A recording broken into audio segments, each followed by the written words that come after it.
Boa noite a todos, sejam todos bem-vindos aqui à nossa Escola da Fé e nós estamos refletindo a partir dessa semana sobre os pecados capitais, né? Nós temos aí os famosos pecados capitais. Tem muita gente que tem dúvida se está lá na Bíblia, mas onde está lá a ira, a soberba, né? Onde está lá, por exemplo, a preguiça? Está lá, esses pecados estão lá? Será que esses pecados originam os demais pecados? Tem alguma coisa a ver com o pecado original lá de Adão e Eva? Então é sobre isso que nós vamos refletir. Hoje vamos fazer uma introdução geral e falar um pouquinho sobre um pecado muito atual, a ira, que está associado à raiva, né? E a gente vê aí, tem até termos em inglês, hater, ou hater, né? Nas redes sociais, que destilam ali seu ódio, muitas vezes são dignos de compaixão, né? Porque são pessoas que odeiam por odiar, né? Na verdade têm os seus problemas e descarregam ali na internet, nas redes sociais, no Twitter, no Facebook ou em alguma outra, né, Instagram, destilam ali todo a sua falta de generosidade ali, né, porque estão de alguma maneira infelizes.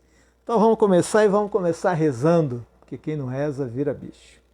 Deus de infinita misericórdia e bondade, envia teu Santo Espírito sobre cada um de nós, sobre mim e sobre cada um de vocês que estão participando dessa live, vendo esse vídeo, em qualquer momento aí da sua vida, né, para que a gente compreenda melhor a graça de Deus, que faz com que a gente supere os pecados capitais que podem destruir o ser humano.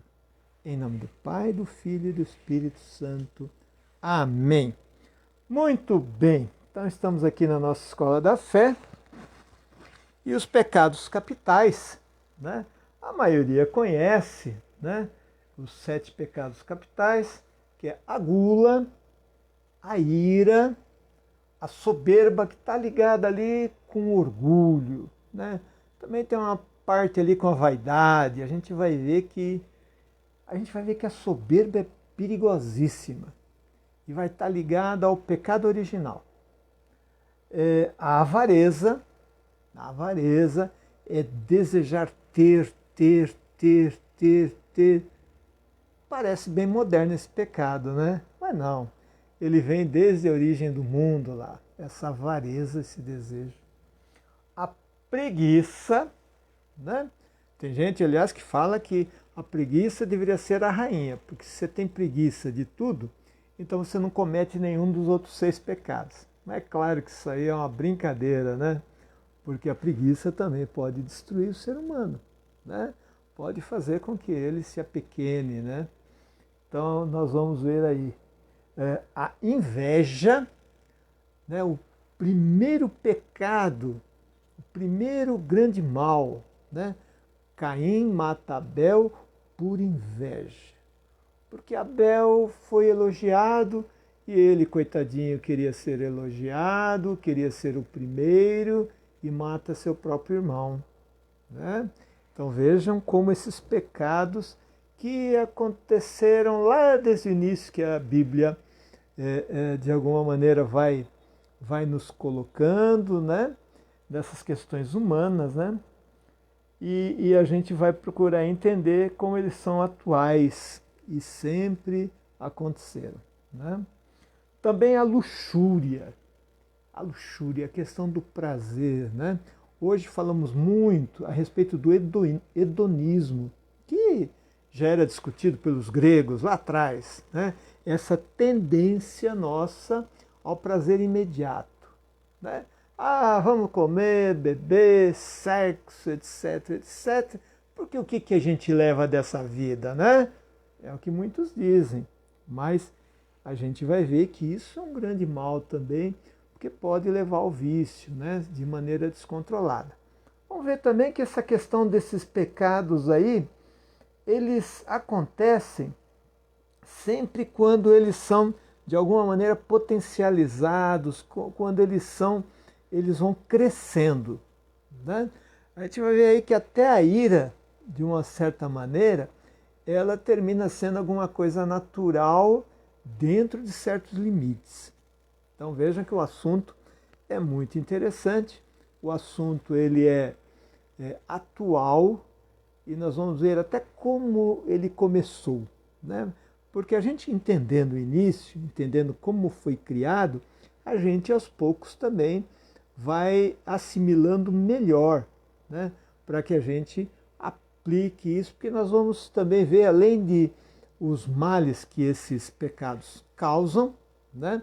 Nós vamos ver também como é que a gente pode evitar, como é que a gente pode lidar com eles, trabalhar, né? Esses pecados, de tal maneira, porque ele é um bicho bravo ali, né? Você toma cuidado, você tem que tomar cuidado para não se arranhar. Mas esse bicho bravo parece que está dentro de nós. Vamos ver? Então sejam bem-vindos, vamos entrar nesse barco aqui e vamos navegar juntos por esses tais de pecados capitais. Muito bem. O termo capital deriva do latim caput, né? Caput, que significa cabeça. Os italianos usam essa questão do caput, né?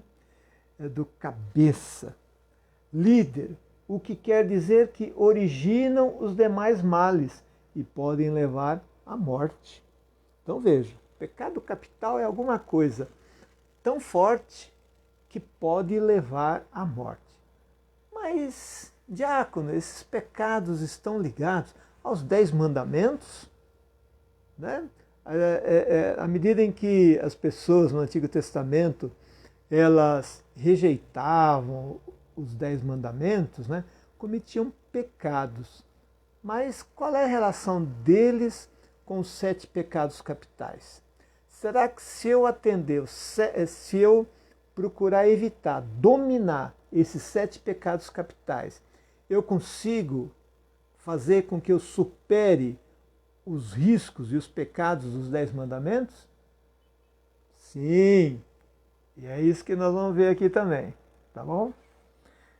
Muito bem. Em contraposição às 7 virtudes, né, fundamentais. Então esses pecados, os pecados capitais, estão em contraposição a grandes virtudes. Então quando você tem o pecado, você tem essa ausência da virtude.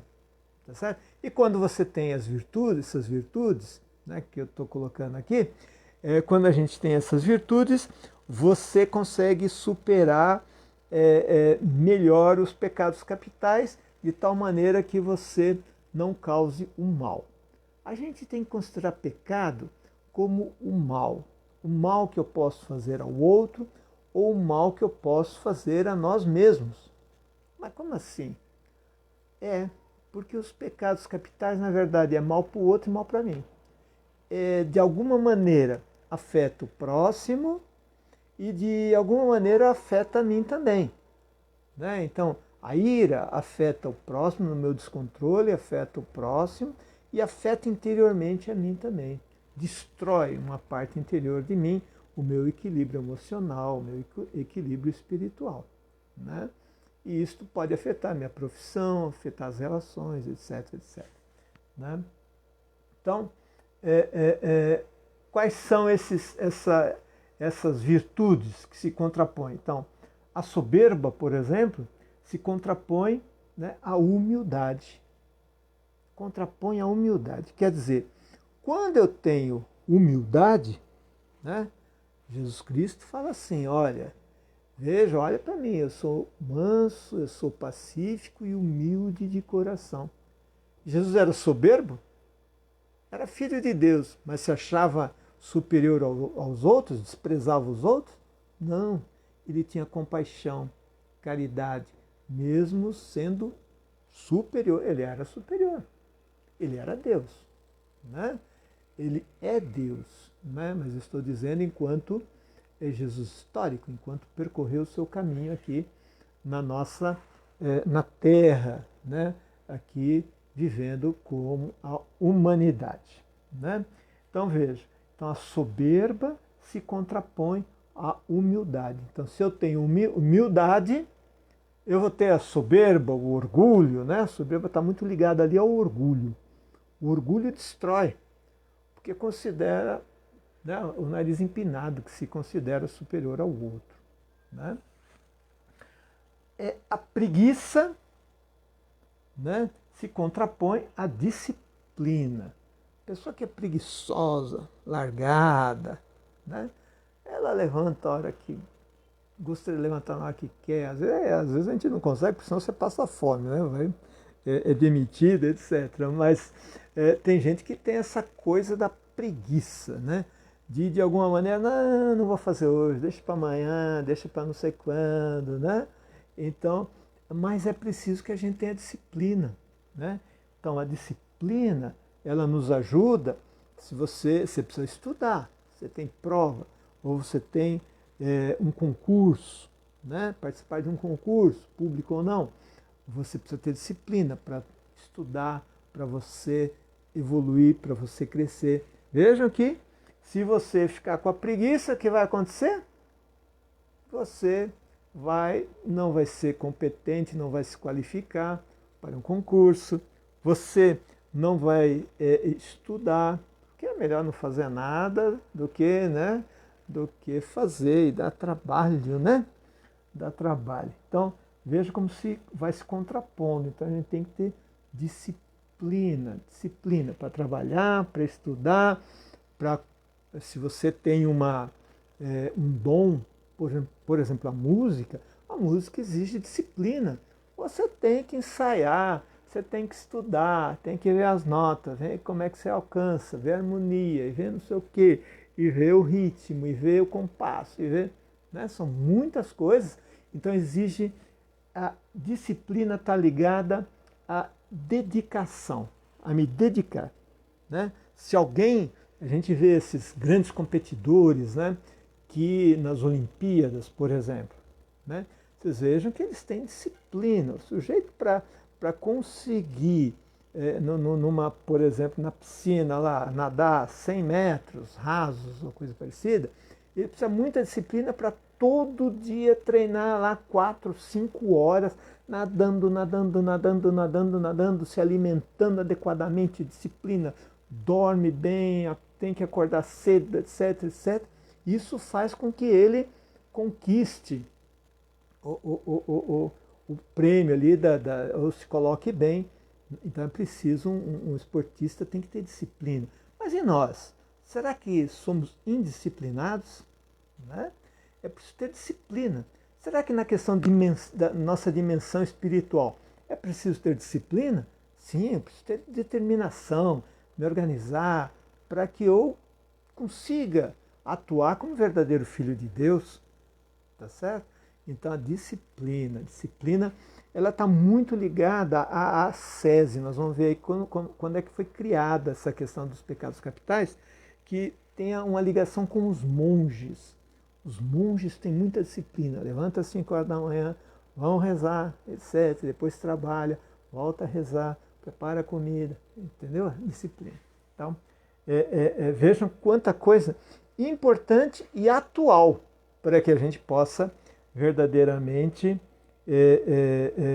estar bem espiritualmente e também para que a gente tenha sucesso na profissão ou sucesso aí na sua vida pessoal, né?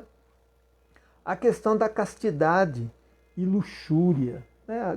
Tem gente que pensa que castidade é ser absolutamente puro, tal, não sei o quê. Veja, é o controle da luxúria. A luxúria tem aquela coisa do prazer, como eu falei do hedonismo, né? Daquele prazer imediato, que existe uma certa tendência, vão comer, beber, sexo, etc, etc, etc, né?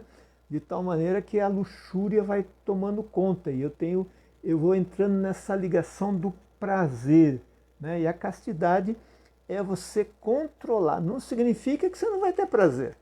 Castidade não significa falar, não, eu não quero ter prazer nenhum, bom, então você não é humano, né?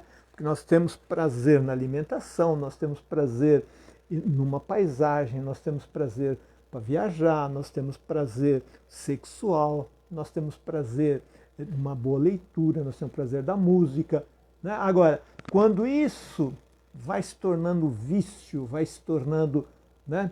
Aí o bicho começa a pegar, porque aí eu vou perder o quê? A disciplina, provavelmente, né? Vejam que eles estão interligados aí. Nós vamos ver que a soberba ela está na raiz, tá?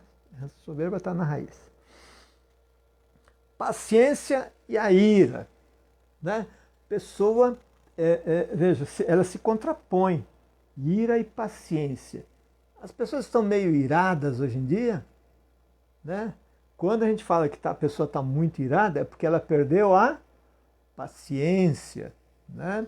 E às vezes se perde a paciência. Se perde a paciência com os filhos, se perde a paciência com o marido perde a paciência com a esposa, se perde a paciência no condomínio, se perde a paciência com o chefe, se perde a paciência com o governo, com os políticos. Aí é até fácil perder a paciência, né?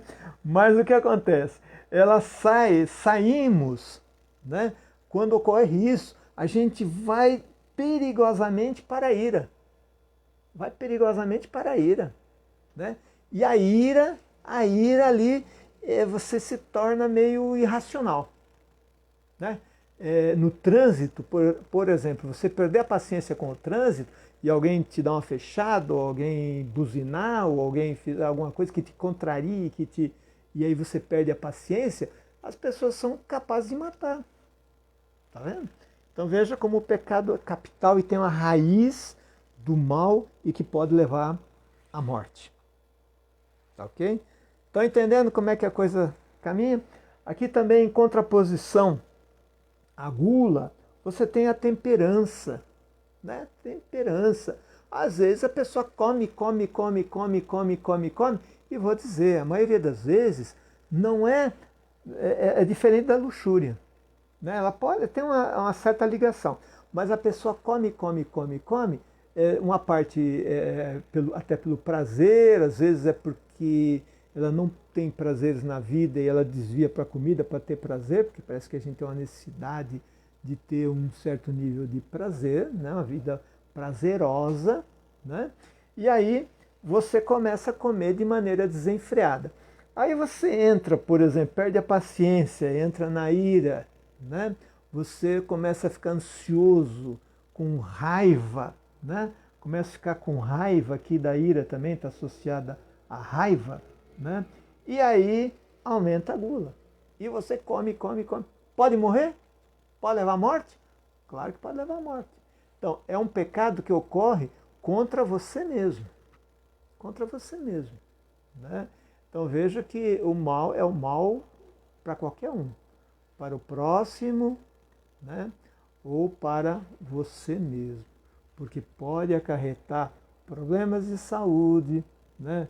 Então bagunça toda aí a questão fisiológica, né? Bagunça toda a questão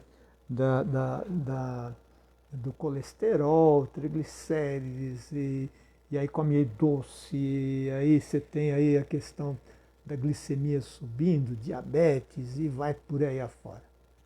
E isso pode levar à morte? Claro. Leva ao mal e à morte.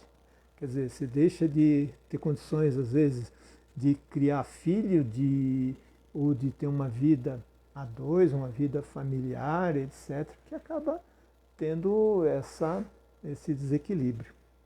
Certo? Tudo bem até aí? Vamos indo aí, né? Vamos indo, deixa eu...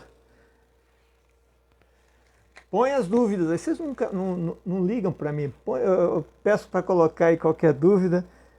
Tenho certeza que eu não explico tão bem assim que eu consigo me comunicar e transmitir 100%, tá certo? Sou humano, não tenho, e nem tenho essa pretensão, porque eu sei que não vão conseguir, né?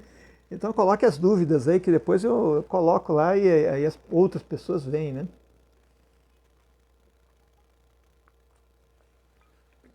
Muito bem, vamos adiante aqui, né? Eu não vou cansar muito vocês não, tá? Então, os 7 pecados capitais só foram formalizados no século VI, quando o Papa Gregório Magno, vocês já escutaram falar desse Papa aqui, que depois virou santo, né? São Gregório Magno, né? Alguém lembra, gosta de música gregoriana? Então, ela surgiu antes, mas quem organizou, quem fomentou, quem introduziu na igreja, quem para uma elevação espiritual, foi esse Papa aqui, esse Gregório Magno aqui, né? E ele tem muita coisa, né? Foi um grande pensador, foi um dos últimos ali, foi no século VI, né? Século VI, dos papas anteriores ali, foi o que mais estruturou assim várias questões e refletiu teologicamente sobre várias questões, até a música gregoriana ali, né? Então, o que ele fez? Ele, tomando por base as cartas de Paulo, que falam um pouco sobre a gula, sobre vaidade, sobre orgulho, sobre, né, ele foi vasculhando ali com esse olhar, né? E mais uma coisa que eu não coloquei aqui, mas alguns monges já no século IV, né, eles, o monge tem a questão da ascese, né, que é a disciplina, porque eles tentam dominar a questão espiritual a partir da disciplina, né, da ascese. E aí eles começaram a ver o que prejudicava o desenvolvimento espiritual deles. E aí começaram a ver que a preguiça prejudicava, a gula prejudicava, né? Tem uns monges meio gordinhos, né? Que a gente vê aí até hoje, os monges aí gordinhos prejudicava. Aí viam também que as relações, né, onde envolvia a ira, né, a ganância, né, iam prejudicando, né, e a soberba, e aquilo ia fazendo um caldo, né, e inveja, iam fazendo um caldo de tal maneira que aquilo prejudicava o desenvolvimento espiritual deles, né? Mas o nosso querido Papa Gregório Magno aqui foi o que pegou tudo isso, né, e aprofundou, olhando as cartas de Paulo, as cartas paulinas, ele definiu como sendo 7 os principais vícios de conduta, né? Então, gula, luxúria, né, avareza, né, o ter, que está muito em moda hoje em dia, né? A ira, questão da raiva, a soberba, que também é uma extensão, assim, um aprofundamento do orgulho, preguiça e inveja. Então, tá aí que nasceu. Por isso que a gente não vai encontrar na Bíblia diretamente, tá certo? Mas foi ao longo do tempo que a igreja foi refletindo a respeito desses pecados, né? E que prejudicam, arrebentam a gente, acabam com a vida da gente e pode acabar com a vida da família, né? E criar grandes problemas aí de descontrolar a pessoa, né? Vamos lá. A lista só se tornou oficial na Igreja Católica no século XIII. Então veja, lá no século VI, São Gregório Magno botou uma ordem ali, tá certo? Mas ela se tornou oficial, isto é, Santo Tomás de Aquino, né? Suma Teológica de Santo Tomás de Aquino. Santo Tomás de Aquino, nós temos dois grandes personagens aí ao longo da história da Igreja, né? Um foi Santo Agostinho, né? Ali no século V, ano 400 e pouquinho ali, né? 300 e pouco, 400 e pouco, onde ele é um grande pensador, né? Aquele que vai pensar, que tem um foco muito forte em Jesus Cristo, na graça, etc, etc. Né? E depois, Santo Tomás de Aquino, que tem uma coleção chamada Suma Teológica, né? Onde ele coloca essa questão dos 7 pecados capitais. Né? Foi um documento publicado pelo teólogo Santo Tomás de Aquino, que tem um vasto escreveu muito Santo Tomás de Aquino. Muito bem, deixa eu fazer uma introdução aqui, né? Falar um pouquinho sobre essa questão da soberba, que é o pecado considerado mais grave. Olha que os outros são de lascar, né? Arrebentam com a vida do sujeito, da pessoa. Mas o mais grave é considerado a soberba. Por quê? Que é o orgulho excessivo ali. Teologicamente, nessa categoria se enquadra o pecado original. Está vendo aí a origem? Né? Então ele é a origem de vários pecados. Tá certo? Adão e Eva comeram o fruto proibido da árvore do conhecimento, desejando igualar-se a Deus. Tá certo? Que é a questão do pecado original, né?